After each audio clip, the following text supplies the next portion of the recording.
Hello friends, आज हम पढ़ेंगे Hornbill chapter 1 the portrait of a lady which is written by Khushwant Singh के बारे में। इसमें खुशवंत सिंह अपनी ग्रैंड मदर की बात कर रहे हैं। जो लेडी का नाम है, जो पोर्ट्रेट ऑफ अ लेडी है, that lady is his grand mother. So he is talking about his grand mother in this chapter, जो कि थोड़ी सी हर किसी की ग्रैंड मदर की तरह ओल्ड हैं, रिंकल्ड हैं और 20 ईयर्स से वो ऐसे ही देख रहे हैं अपनी ग्रैंड मदर को। और वो काफ़ी रिंकल्ड, क्रिस क्रॉस रिंकल्ड वाली हैं, स्लाइटली बेंट हैं, फैट हैं और शॉर्ट भी हैं। और किसी टाइम में उनके हस्बैंड भी थे जो कि उनके ग्रैंडफादर थे खुशवंत सिंह के, और उनकी पोर्ट्रेट भी उनके घर में, उनके ड्राइंग रूम में मेंटल पीस लगा हुआ था, ठीक है, जिसमें वो एक टर्बन लगाए हुए हैं, लूज फिटिंग क्लोथ्स पहने हुए हैं और एक बियर्ड भी रखे थे जो उनके चेस्ट के बेस्ट पार्ट को कवर करती थी। लेकिन वो जो उनके ग्रैंडफादर की पोर्ट्रेट है, खुशवंत सिंह को वो देख के लगता है कि वो कभी यंग थे ही नहीं, कि उनके कभी बच्चे हो ही नहीं सकते, उनके सिर्फ और सिर्फ ग्रैंड चिल्ड्रंस ही हो सकते हैं। वो इतने ओल्ड लग रहे हैं उस पोर्ट्रेट में। तो जो इनकी ग्रैंड मदर थी वो भी काफ़ी ज़्यादा ओल्ड थी और वो लास्ट 20 ईयर्स से ऐसे ही ओल्ड ही दिख रही थी। She was not pretty but she was beautiful. Means कि वो देखने में ज़्यादा खास नहीं थी, obviously because she was old, but she was very beautiful from heart. वो उनका हार्ट बहुत अच्छा था। वो खुशवंत सिंह का बहुत ख्याल रखती थी। एक्चुअली खुशवंत सिंह अपनी अर्ली एजेस में अपने ग्रैंड मदर के साथ ही रहते थे। उनके पेरेंट्स उनको उनकी ग्रैंड मदर के पास छोड़ के सिटी में चले गए थे सेटल होने के लिए। तो इस पीरियड में ग्रैंड मदर ही उनको स्कूल के लिए सुबह नहलाती थी, तैयार करती थी, साथ ही साथ अपनी प्रेयर्स भी बोलती जाती थी, जिससे ये खुशवंत सिंह उनकी प्रेयर्स सुने और उन्हें भी याद हो जाए। लेकिन खुशवंत सिंह सिर्फ और सिर्फ उन्हें अपनी ग्रैंड मदर की आवाज़ अच्छी लगती थी, इसीलिए वो सुनते थे। वो उन्हें कभी याद नहीं हुई वो प्रेयर्स, वो बस अपने ग्रैंड मदर की आवाज़ को बहुत पसंद करते थे, इसलिए वो सुनते थे। तो वो रोज़ अपने साथ लेके जाती थी खुशवंत सिंह को। टेंपल था वहाँ पे, उसी में स्कूल था, वहीं पे प्रीस्ट पढ़ाते थे। और वो जितनी देर वहाँ पे खुशवंत सिंह बैठ के पढ़ते थे, उतनी ही देर उनकी ग्रैंड मदर टेंपल में बैठ के स्क्रिप्चर्स पढ़ती थी, होली बुक्स पढ़ती थी। और फिर वो दोनों लोग साथ में वापस आ जाते थे। और रास्ते में जब आते थे तो डॉग्स जो होते हैं, स्ट्रीट डॉग्स, उन सबको रोटी, चपातीस या ब्रेड क्रम्स ये सब डालते हुए आते थे।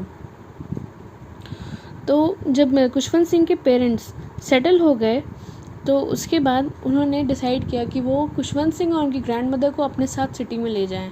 And that was the turning point in the life of Khushwant Singh as well as his grand mother. Because उसके बाद से खुशवंत सिंह जिस स्कूल में जाते थे वो इंग्लिश स्कूल था, इंग्लिश मीडियम का था, और तब वो मोटर बस से जाते थे। उनकी ग्रैंड मदर उन्हें ले जाती या ले आती नहीं थी। तो ये थोड़ा सेपरेशन की तरफ जा रहा था खुशवंत सिंह का उनकी ग्रैंड मदर से, ठीक है। और वहाँ पे वो जो भी वो पढ़ाई करके आते थे तो उनकी ग्रैंड मदर उनसे पूछती थी, तो वो जो बताते थे तो उनसे उनकी ग्रैंड मदर बिल्कुल भी सेटिस्फाइड नहीं होती थी, क्योंकि वहाँ से वो जो पढ़ के आते थे वो ज़्यादातर इंग्लिश वर्ड्स होते थे, आर्किमिडीज प्रिंसिपल्स होते थे, वेस्टर्न साइंस होती थी।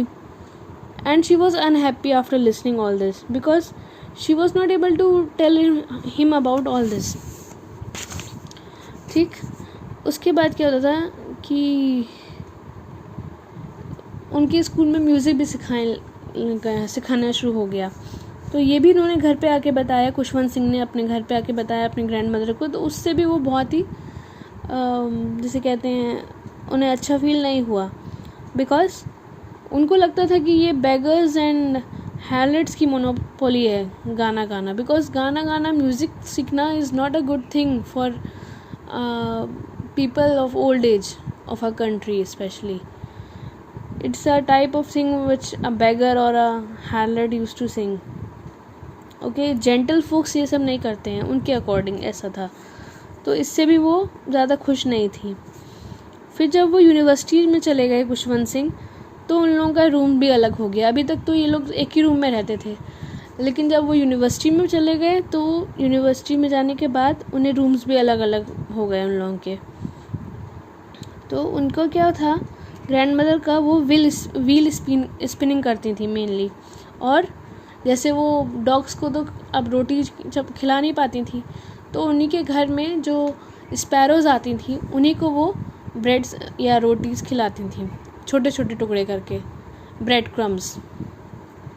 और वो उनके दिन का बेस्ट पार्ट होता था, स्पैरोज़ को खिलाना, रोटी खिलाना। देन आफ्टर दैट जो खुशवंत सिंह थे, he decided to go for further studies to abroad. This was a great another crucial time for him as well as for his grandmother, that he is going to abroad for his studies. And Khushwant Singh को ऐसा भी लग रहा था कि पता नहीं मेरी ग्रैंड मदर कब तक रहने वाली है, क्योंकि because she was so old that anything can happen any time. So okay, तो वो जा रहे थे, 5 years के लिए जा रहे थे अब्रॉड पढ़ाई करने, फर्दर स्टडीज़ करने। तो उनकी ग्रैंड मदर भी उन्हें जब छोड़ने आती हैं तो she was not very much emotional, because she was a very strong lady by heart.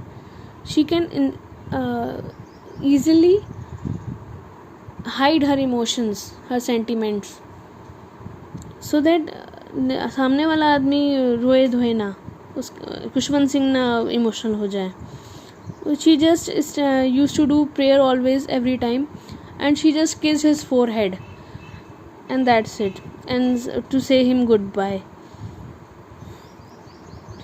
After 5 years, when he came back to home, he met his grandmother at the station.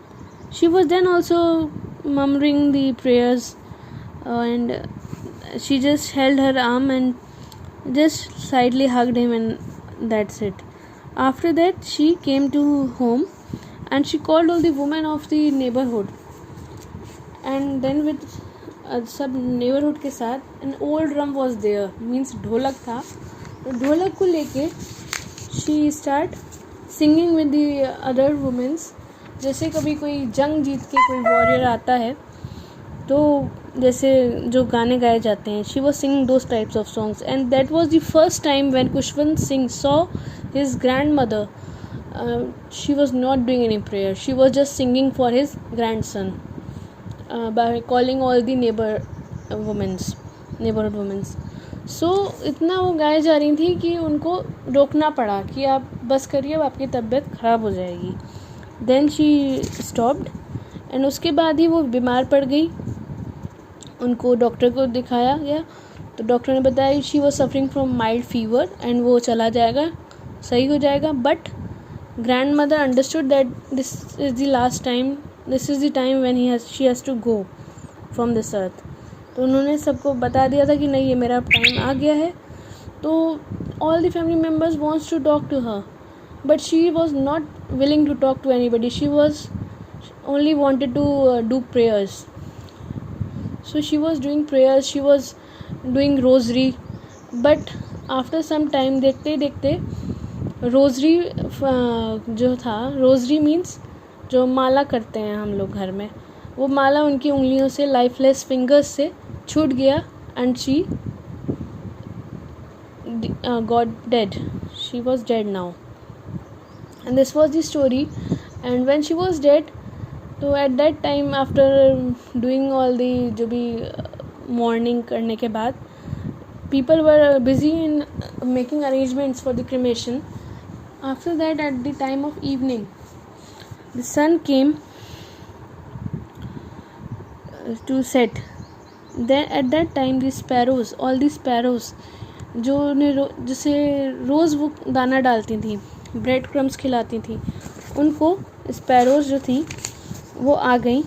और उसी time वो उनका routine था sparrows का आने का, क्योंकि वो अपने जितना खुश ग्रैंड मदर स्पैरोज़ से रहती थी उतनी ही खुश स्पैरोज़ भी ग्रैंड मदर्स के साथ रहती थी। तो उसी टाइम वो आ गई, लेकिन उन्होंने देखा कि grand mother was lying on the floor, she was dead.